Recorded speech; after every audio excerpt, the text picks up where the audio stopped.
Well, hello everyone. My name is Tanuj and welcome back to my channel शास्त्र and शास्त्र. Well, last week मैंने यहाँ पे अपने कम्युनिटी सेक्शन के अंदर यहाँ पे एक पोल किया था कि कौन सी वीडियो आप चाहते हैं और इसी बेसिस पे मैं आजकल यहाँ पे वीडियोस यहाँ पे बना रहा हूँ बिकॉज जो व्यूअर्स देखना चाहेंगे उसी के ऊपर कंटेंट पब्लिश करना अच्छा लगता है. 2 वीक्स पहले मैंने जैसे पब्लिश किया था तो काफ़ी लोगों ने कहा था कि मल्टीपल अलॉटमेंट फ्रॉड वाला जो केस था उसके ऊपर वीडियो बनाओ, तो उसके ऊपर मैंने वीडियो पब्लिश करी थी. एंड लास्ट वीक जो हमारा पोल था उसमें 34% लोग चाह रहे थे कि सेक्टर 102 पे रिव्यू मैं यहाँ पे करूँ.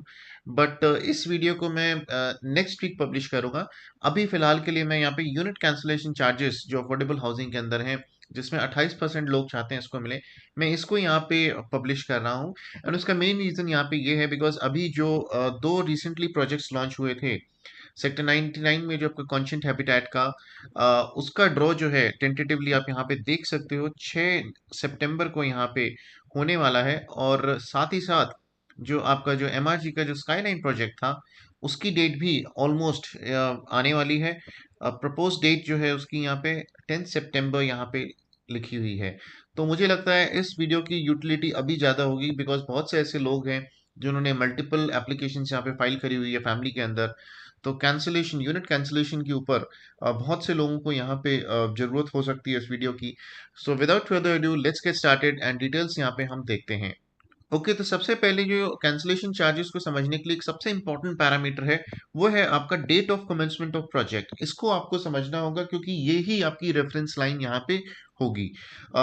तो रेफरेंस लाइन को समझने के लिए वो कहते हैं, पॉलिसी कहती है कि जो date of commencement of project होगी या तो वो होगी अप्रूवल ऑफ बिल्डिंग प्लान्स वाली डेट और the date of environmental clearance, whichever is later, जो भी बाद में होगी उस डेट से हम प्रोजेक्ट को मानेंगे कि कमेंस किया गया है. बहुत बार ऐसे पास्ट में देखा गया है, जो रेरा से पहले देखा गया था कि ड्रॉ तो हो जाता था लेकिन आठ आठ एक एक साल 8-8 महीने लग जाते थे या एक साल लग जाता था डेट ऑफ एनवायरमेंटल क्लियरेंस आने में. तो जो पोजेशन डेट थी, जो प्रोजेक्ट जो टाइमलाइन जो प्रोजेक्ट में खत्म होने का था, वो आपकी from the date of environmental clearance, क्योंकि वही ज्यादातर मोस्टली केसेस में ऐसा देखा गया था, वो बाद में मिलती थी, ईसी जो थी वो बाद में आती थी. So finally date of commencement of project वो हुई जो date of grant of the building plans या from the date of grant of the environmental clearance. इन दोनों डेट्स में से जो भी आपकी लेटर होगी, जो भी बाद की डेट होगी, वो आपकी रेफरेंस लाइन होगी. उसी डेट को हम यहाँ पे कहेंगे date of commencement of the project. Okay, तो आइए 5 जुलाई 2019 में एक हरियाणा गवर्नमेंट ने यहाँ पे एक नोटिफिकेशन निकाला था जिसमें जो आपके जो कैंसिलेशन चार्जेस थे उसको यहाँ पे अमेंड किया गया था. देखिए, पहले दो कंडीशंस हैं, मैं सारे जो केसेस हैं उनको यहाँ पे एक एक करके यहाँ पे डिस्कस करता हूँ. सबसे पहला केस, आपने एप्लीकेशन फिल करी लेकिन ड्रॉ ऑफ लॉट से पहले ही आपने जो है एप्लीकेशन अपनी यहाँ पे विड्रॉ कर ली, तो इन केसेस में आपका एक भी पैसा नहीं कटेगा, आपको पूरा पैसा वापस मिल जाएगा. सेकंड केस, आपने यहाँ पे एप्लीकेशन फिल करी और ड्रॉ फ्लॉट्स में आप अनसक्सेसफुल रहे, ठीक है, आपका वहां पे नाम नहीं आया ड्रॉ फ्लॉट्स के अंदर, then in that case also पूरा पैसा जो है, जो पूरा आपका अर्निस्ट मनी था, वो आपको यहाँ पे रिफंड किया जाएगा. अब आते हैं तीसरा केस. इसमें काफी सारी चीजें हैं. इसमें यह है कि आप ड्रॉ फ्लॉट्स में आपका यहाँ पे नाम आ गया, आप सक्सेसफुल यहाँ पे हो गए. तो इस नोटिफिकेशन से पहले 2019 से पहले पहले सबसे पहले एक यहाँ पे लाइन थी कि in case of a surrender of a flat by any successful applicant 25,000 rupees में प्लीज बी डिडक्टेड. ठीक है, तो ये जो था उसमें पहले इस तरह से डिसाइड किया था कि ड्रॉ प्लॉट्स में अगर आपका नाम आ गया उसके बाद आप सरेंडर करते हो तो एट किसी भी स्टेज पे आपको मान लीजिए केवल 25,000 रुपये कटेंगे. मान लीजिए प्रोजेक्ट बन के तैयार भी हो गया और उसके बाद आपका मन किया कि नहीं मुझे तो सरेंडर करना है, इसकी कोई वैल्यूएशन नहीं दिख रही, ठीक है, प्रॉपर्टी की, तो केवल 25,000 रुपये स्टैंडर्ड आपके कटते थे और आपको पैसा वापस मिल जाता था. तो बिल्डर्स ने काफी इसको कंप्लेन किया और उनको लगा कि ये गलत चीज है, और गवर्नमेंट को भी लगा, गवर्नमेंट ने भी इस बात को माना कि जो जितना लेट सरेंडर करेगा बिल्डर के लिए भी वहां पे प्रॉब्लम यहाँ पे आ जाती है. तो फाइनली जो अमेंडमेंट यहाँ पे आया और उसके बाद कुछ इस तरह से जो चीजें बन के यहाँ पे सामने आई. चार केसेस जो चार स्लैब्स यहाँ पे बनाई गई. और उसमें सबसे पहली बात इसमें देखिए, इसमें एक चीज उन्होंने बड़ी क्लियर कट यहाँ पे अब लिखी हुई है, ये लाइन कुछ इस तरह से अमेंड करी गई है. और surrender of a flat by any successful allottee, the amount can be forfeited by the coloniser in addition to rupees 25,000 but shall not exceed the following. अब 25,000 रुपए तो आपके कटेंगे कटेंगे ही, ठीक है, ये बात तय है. प्लस इसके साथ एक्स्ट्रा अमाउंट आपका यहाँ पे और कटेगा, बट वो अमाउंट जो है, ये जो स्लैब्स दी हुई हैं, इनसे एक्सीड नहीं करेगा। ठीक है। तो अब हम पहला केस यहाँ पे डिस्कस करते हैं कि मान लीजिए ड्रॉप लॉट्स में आपका नाम आया, ठीक है, और आपने उसको इमीडिएटली वहां पे एक्सेप्ट नहीं किया, ठीक है, उसको एक्सेप्ट नहीं किया और आप चाहते हो कि इसको मैं सरेंडर करूं, तो इन दैट केस आपके केवल 25,000 रुपए यहाँ पे कटेंगे। अब सबसे पहला रूल यहाँ पे देखिए, इसमें कह रहा है कि in case of a surrender of a flat before the commencement of project. अब कमेंसमेंट ऑफ प्रोजेक्ट की मैंने जो आपको डेफिनेशन है वो पहले ही समझा दी है कि हम मेजोरिटी ऑफ द केसेस में, जैसे मैंने बताया, from the date of environmental clearance. मान लीजिए आपका ड्रॉप लॉट्स में नाम यहाँ पे आया, ठीक है, और प्रोजेक्ट जो है उसको 1 साल लग गया, उसको एनवायरमेंटल क्लियरेंस ही नहीं मिली, ठीक है, दैट मीन्स वो, या जब, क्योंकि एनवायरमेंटल क्लियरेंस मिलना इसलिए जरूरी है क्योंकि जब तक वो नहीं आएगी आप यहाँ पे एक फड़वा भी नहीं मार सकते, एक जेसीबी भी नहीं चला सकते, राइट। तो कंस्ट्रक्शन जो है आप कमेंस नहीं कर सकते अनलेस एंड अनटिल अगर आपको यहाँ पे एनवायरमेंटल क्लियरेंस नहीं मिली। That is why it is so much important, ठीक है। तो वो हमारी जो है date of commencement of the project मानी जाएगी। तो अगर प्रोजेक्ट को मान लीजिए ड्रॉप लॉट्स के बाद भी उसे अगर ईसी वहां पे नहीं मिली, प्रीवियसली पास में ऐसा देखा गया था, बहुत प्रोजेक्ट्स के साथ ऐसा हुआ था, तो उन केसेस में आपके केवल 25,000 रुपए ही कटेंगे, और जो दूसरी आपकी जो डिडक्शन है वो वहां पे निल रहेगी और नहीं होगी। तो maximum amount which can be deducted वो होगा आपका 25,000। मान लीजिए अब प्रोजेक्ट जो है वो कमेंस हो चुका है। कमेंस होने का मतलब है आपका एनवायरमेंटल क्लियरेंस उसको वहां पे मिल चुकी है, और उसने जो फिजिकल कंस्ट्रक्शन है वो वहां पे शुरुआत करती है। इसको आप वेरीफाई नहीं कर सकते कि भाई उसने टावर खड़े करी करे, क्योंकि अगर उसने वहां पे अपने हल्की सी भी लेबर लगा दी और दिखा दिया कि जेसीबी मैंने एक्सकवेशन कर दिया, कुछ कर दिया, और ये तभी कर पाएगा ना जब उसे एनवायरमेंटल क्लियरेंस मिल गई। तो मोटा मोटा समझने की कोशिश करिए, अगर उसको एनवायरमेंटल क्लियरेंस मिल गई है और उसके बाद 1 साल के अंदर अंदर अगर आप यहाँ डिसाइड करते हो कि मुझे फ्लैट को सरेंडर करना है, तो आपके जो है 25,000 रुपए plus 1% of the cost of the flat. Let's say for example आपके यहाँ पे 25 लाख का फ्लैट है, तो 25,000 आपके ये वाले हो गए जो आपके फिक्स हैं, जो कटने कटने हैं, और जो वेरिएबल पोर्शन है 1%, 25 लाख का 1% कितना हुआ, 25,000। तो मोटा मोटा आपका यहाँ पे 50,000 रुपए के आसपास यहाँ पे कटेगा। सेकंड जो थर्ड स्लैब है वो ये है कि up to 2 years from the date of commencement. अगर आप इस स्लैब में अगर आते हो तो 25,000 जो आपके फिक्स हैं ये, प्लस 3%, दैट मीन्स 25,000 का अगर मैं कॉस्ट लगा तो 75,000। तो अब मोटा मोटा आपका 1 लाख रुपए यहाँ पे आपका डिडक्ट होगा।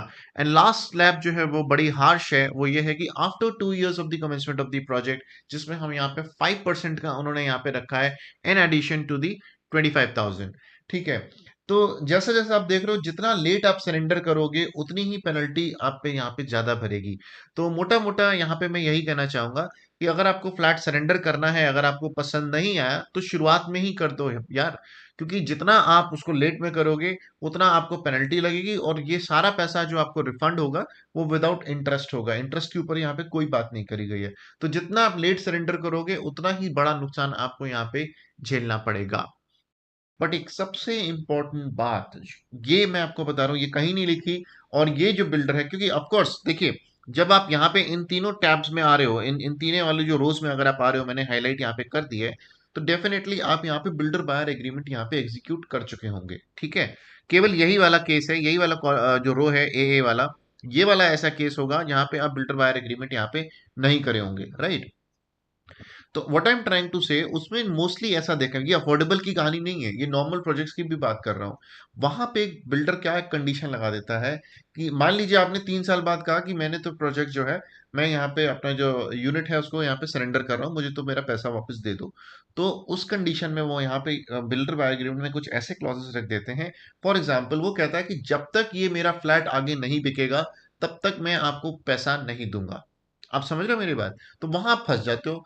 आपने तो सरेंडर कर दिया, आप सोच रहे हो कि 30 डेज में पैसा आ जाएगा, लेकिन बिल्डर वहां पे एक ऐसी कंडीशन लगा देता है कि जब तक ये फ्यूचर, ये जो जो आपने जो फ्लैट सरेंडर किया है ये आगे नहीं बिकता, उससे उसको पैसा नहीं आ जाता, तब तक वो आपको पैसा आगे नहीं दे पाएगा।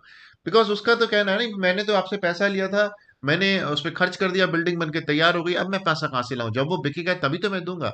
तो और ये ये जो ट्रेंड है, ये जो ऐसा नहीं है कि केवल अफोर्डेबल में देखा गया, मैंने बहुत से ऐसे बिल्डर बायर एग्रीमेंट्स देखे हैं जो नॉर्मल हाउसिंग के, लग्जरी हाउसिंग है, वहां सब जगह ये लोग बिल्डर्स जो हैं करते हैं। तो ये चीज के ऊपर काफी लोगों को नहीं पता, तो यही चीज मैं आपको यहाँ पे बताना चाह रहा था।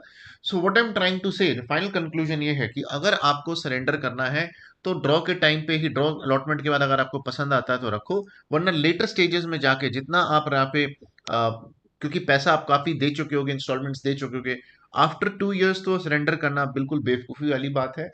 ठीक है, और ये वाले जो 3 रूल्स, जो 3 रोज हैं, अगर इन में अगर आप सरेंडर करते हो, इन इन टाइमलाइंस में करते हो, तो मेरे हिसाब से काफ़ी लॉस आपको यहाँ पे होगा, स्पेशली अगर आप अगर आप 2 साल की बात करते हो। अच्छा, लास्ट चीज हम यहाँ पे डिस्कस करते हैं कि क्यों ऐसी नौबत आती है कि हमें यूनिट को है सरेंडर करना पड़ता है। देखिए, उसका एक बहुत अच्छा रीजन मैं आपको यहाँ पे बताऊँ, बिकॉज मैंने पर्सनल लेवल पे भी किया है, और मैं अपने जितने भी फ्रेंड्स हैं या जितने भी जान पहचान वाले हैं उनको मैं ये रिकमेंड करता हूँ, और उनको समझ में भी आता है। बिकॉज अफोर्डेबल में क्या आपने देखा है कि चाहे आपका फर्स्ट फ्लोर निकले, चाहे आपका टॉप फ्लोर निकले, जो भी फेसिंग निकले, सबकी जो प्राइसिंग है वो सेम है। ठीक है। अब अगर मुझे डेस्परेटली एक सोसाइटी में फ्लैट चाहिए ही चाहिए, फॉर एग्जांपल जो कॉन्शियंट हैबिटेट 9 में एक अच्छा मुझे लेआउट लगा, तो मुझे लगा कि भाई जो भी मेरे को जान पहचान वाले थे, मैंने सब बोला आप जितनी एप्लीकेशन लगा सकते हो लगाओ। मान लीजिए फॉर एग्जांपल आपके फैमिली में 3 मेंबर्स हैं, आप 3 लगाओ। रखना आप एक ही, ठीक है, रखना आप एक ही, तीनों मत रखना, बट एक ही रखना। अब उसका फायदा यहाँ पे क्या होता है, देखिए मैं आपको बताता हूँ। आपने 3 एप्लीकेशन लगाई, मान लीजिए आपके तीनों के तीनों निकल आए।